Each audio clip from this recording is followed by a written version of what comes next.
TraderTalk TV, and today we have Douglas from Spider.io, and we are going to discuss ad viewability. Before we jump into that, I want Douglas to introduce himself and the company. Douglas, who are Spider.io, and give us some details, please. Kieran, thank you very much. My name is Douglas Jager. I head up Spider.io. There are two ways to measure the viewability of display ads online, and Spider.io, we've developed one of those ways. Okay, brilliant. Simple and short. Great stuff. So today we're talking about ad viewability. So Douglas is here to do a whiteboard session. So Douglas, let's talk about the current state of play. Let's talk about the process that people use in a minute versus the process that Spider.io uses, please. Quite. Okay, so there are an increasing number of ad viewability vendors in the market today, but it turns out there are actually only two ways to measure ad viewability. Okay. Right. Let's do the first one. Well, quite. So in terms of those two ways, it's probably worth, before I get ahead of myself, but there is only one right way, only one way is comprehensive, and only one way is accurate where it matters most. But I am getting ahead of myself. Let's run through the industry standard approach. Okay. So what do you do in the industry? What is ad viewability? Well, it comes down to position. So let's think about that. We've got the browser viewport. Yeah. And we look at the size and the position of the browser viewport. You have an ad element, and you look at the position and the size of that ad element, and then what you want to know is this particular ad element contained within the browser viewport? Yeah. Sounds very simple. Of course, I've left out a little something. And that is position relative to what? And normally, what we do is we use as our frame of reference the host web page. So position, what have we got? We use a little bit of JavaScript and we pick out the scroll offset. A bit of JavaScript also nicely gives us the resize information. We also pick out the position of an ad element. And you also pick out the size of the ad element. Okay. So now we've got a nice little frame of reference. It is the host web page, and you can say whether the ad element is contained within the browser viewport. So that's viewability, done and dusted. Right, But of course, I've left something out again. Most ads, they're locked up in a nice little security bubble. It's called a cross-domain or an unfriendly iframe. Okay. So why do you do that? Well, as a publisher, the last thing that you want is that a particular advertiser breaks the functionality of a site through negligence. Or potentially they rewrite the content of your page with a bit of JavaScript. Or even worse, they take the user off to an entirely different page on an entirely different domain. So that's what would happen if an ad was included inline within the host web page. So instead of just letting the advertiser have free reign over your site, what you do is you lock it up in a cross-domain iframe. The problem with a cross-domain iframe, if you do this, is you don't get the position relative to the host web page. So what do you do? What do you do, Douglas? Well, quite. So let's look at this browser by browser. Right, we're going to start with Firefox, open source, friendly guys that give us stuff that potentially we wouldn't get elsewhere. So what do they give us? Well, they give us a new frame of reference, right? Interestingly, there are some additional API calls in Firefox which allow you to pick out the position of an ad relative to the screen. That's great. We can do the same for the viewport. You've also got size information. And now again, with our new frame of reference, the screen, not the host web page, we can pick out whether the ad element is contained within the browser viewport. Okay. So Firefox, all very friendly. So what do? Let's think about Chrome and Safari. Same rendering engine, WebKit. It's also open source. Friendly guys. Are they going to give us the same stuff? So a lot of animated discussion within the WebKit community. They say, oh, hey, Firefox guys are doing this. Should we be doing this also? And in the end, they decided, this is not for us. We're definitely not going to expose these additional API calls. Why? So the example that was given, let's assume this is a bank web page, right? Let's assume your statement is listed over here. So you've got all your transactions listed. And at the bottom, potentially, this is an ad slot for a credit card vendor, right? Let's say it's American Express. Based on the position of this particular ad slot, American Express can infer how many transactions there are listed there. Lots of transactions. Kieran's our man. We should be targeting Kieran. Not very many transactions, probably more like me. hide your money in your pillow, under your mattress. Definitely don't target Douglas. Yes, buy gold. Well, quite. Yeah. Buy gold. That's the way forward. So, within the bank setting, think about this in terms of social networks. Newsfeed, the sort of apps that you install. A particular vendor or an advertiser may be able to work out that based on the size of a particular app, potentially you've installed this great new app, Gardenville, and I happen to be an advertiser and I'm targeting hedgerow trimmers at you. So I say, based on position, I want to target you, or you haven't installed this app, I don't want to target you. So WebKit community said, absolutely no way are we going to be exposing this. Breach of privacy with leaking information. So Chrome and Safari, there is no position information that allows you to pick out the viewability of ads. So repeat that, Chrome and Safari, there is no position method to give you viewability. So we've got it working in Firefox, 30-odd%. Doesn't work in Chrome and Safari. What about the other of the big browsers? Let's think about Internet Explorer. Okay, so how does Internet Explorer do it? Well, Internet Explorer again doesn't give you, against the host page, it doesn't give you position relative to the screen, not directly. Okay. Microsoft Folk, massive security blunder. Really? Huge security vulnerability. What they do, let's suppose this is your mouse cursor. Yeah. What they allow you to do is to pick out the position of your mouse cursor, right? This happens to be over my desktop, right? You can see this is my browser, right? So I'm outside of the browser. In fact, even if this was in the background tab or I minimized Internet Explorer, I could still pick out the position of this mouse cursor anywhere on the screen and at any time. And I get two pieces of information. Firstly, the position relative to the ad element and also the position relative to the screen. So I can triangulate rather nicely. I can then pick out, almost like the Firefox method, where this ad element relative to the screen is within my viewport. Yeah. So that all sounds very nice, But right? there's obviously some kind of security flaw. Well, quite. So the security vulnerability, of course, is if I can track my mouse cursor anywhere on the screen. Let's suppose, so the last few years, one of the big concerns has been keyloggers, right? Little software records all your key taps as you type in your credit card details, username, password. So the thought is to secure yourself, what you should use is a virtual keyboard, virtual keypad. So you have your little mouse, and that's how you enter your credit card details, right? Of course, with this particular method, this vulnerability exposed in Internet Explorer, any advertiser can monitor your movement anywhere. Microsoft now know about this. Yeah. It is going to be closed going forward. If your viewability vendor is giving you 60-odd%, they're using the Firefox method, they're probably exploiting this Internet Explorer hole.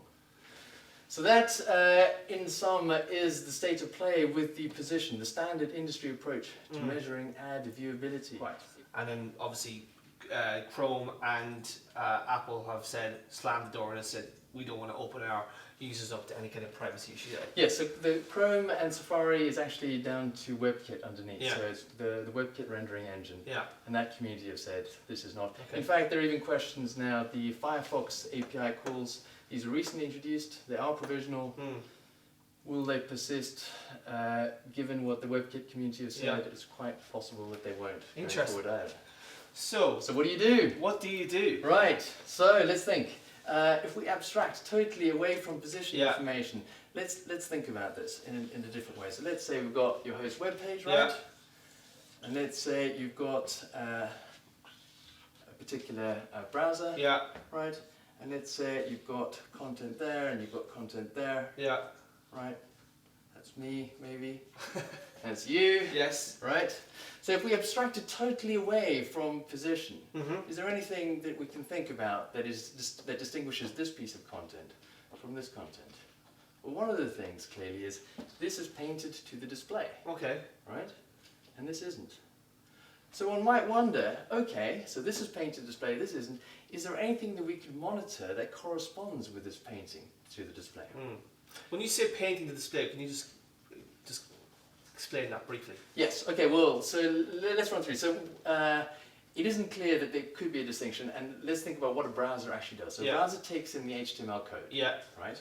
What it does is then parses out the different elements and creates what's called the DOM tree. And it works out where everything is supposed to be. Okay. It then draws to its own internal representation, and then it paints to the display what you can actually see on your screen that last little bit. Okay. Right.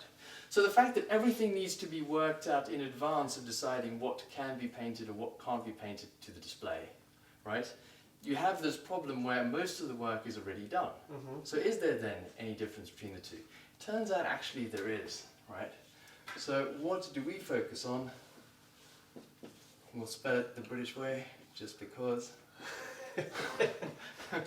So we've got these painting optimizations, right? So browser vendors. Yeah.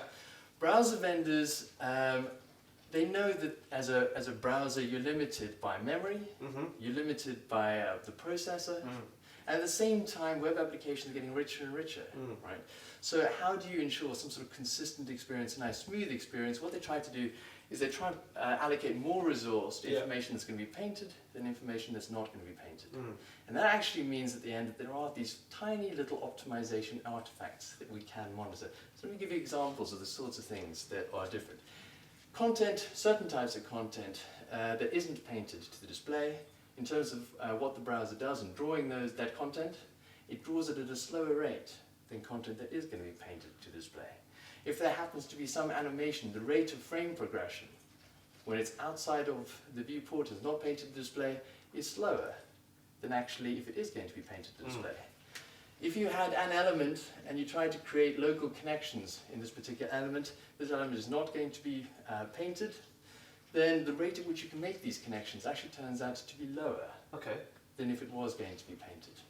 So we tap into all of these, and we monitor these tiny little artifacts in these funny little places there are. So technically very interesting, but at the end of the day, does it matter for advertisers? That's the crucial question. And it turns out that actually it does. Why? It works across Firefox. Okay. Great. So does that method work across Firefox? It works across Internet Explorer. Okay. Doesn't exploit any security holes. Okay. So really, now we've got a bonus. Yeah. It works across Chrome. So repeat, we have a method, something works across Chrome. It works across Safari. It works across Safari as well. It works across Safari as well. So now we have the full pack. The full pack. We have two approaches to measuring viewability. One of those is comprehensive, and one is not. And because this is a very special day just for you, we'll go a little bit further. Not just is it comprehensive. It turns out that this is accurate where it matters most. So, where does it matter most, Douglas? Well, it matters most down the long tail of exchange imagery. So let me give you examples of the sorts of things that one might do. You happen to be, so how do people use viewability today? In the first instance, what they try to do is they blacklist bad publishers. Which is a good thing. Yeah, so the low quality publishers, they try blacklist. So what do low quality publishers do? The sorts of things that they do is they stack ads. Right? Okay. So let's think about this. If I were to try to measure viewability in terms of position information, all of these are contained within the viewport. So if you use this method to determine viewability across this very naughty publisher, one of my mates, all of these would be deemed viewable. In fact, only the top one is painted to display. Only the top one is in fact viewable. Okay. So pretty bad stuff. Yeah.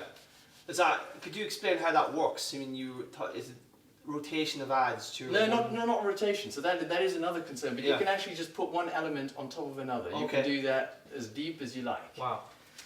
Other examples. So this is one that's coming up a lot that we're seeing. So if this happens to be your ad slot, right?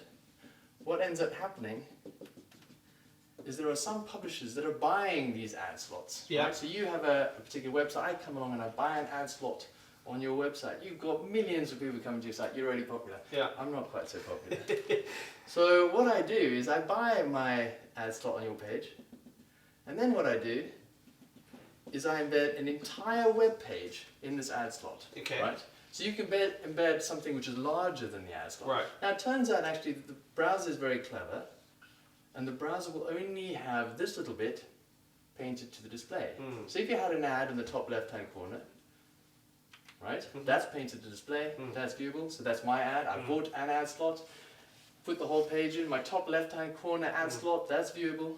All these other ones, so I can put as many ads as I like on this particular page, and I've sold them off to other people. Wow. Right? These particular ads are not viewable, but let's think about this in terms of position information. relative to the viewport, they're all contained. Right? Yeah. All of these are within the viewport. Yeah. So if you use this method, We'll pick up the all ads. of these would be deemed viewable. Yeah. Does this happen? This happens a huge amount. We're seeing across an exchange. In fact, one of the biggest publishers is a chap who buys, he both acts as an advertiser and a publisher. He buys ad slots on other people's sites and he puts his own pages in. He's one of the largest sellers of inventory across one of the exchanges. Wow. And it doesn't just happen to like really unscrupulous people. We see this even in the case of legitimate publishers, where accidentally what they do is rather than stick an ad in an ad slot, they stick the same page that you're on. So if you have 5 ads on that page, you can end up suddenly, after, if there's a rotation, after 60 seconds, you can end up with 25 ads. Okay. And that can grow ad infinitum. So, in kind of sum of what's going on in the space, there are 2 approaches, right? It turns out there is only one right approach. Okay. Only one approach is comprehensive. Yeah. And actually only one approach gives advertisers what they want, which is picking out the bad publishers across the long tail of exchange inventory. Okay. And obviously respecting the privacy of the user as well at the same time. Yes, entirely right. Yeah. Okay. Entirely right. Excellent. Well, that was a nice sort of run through on ad viewability. I want to thank Douglas for coming in today. Douglas, thank you very much. Kieran, thank you very much for having me. And we'll see you in the next edition of Trader Talk TV. Thank you.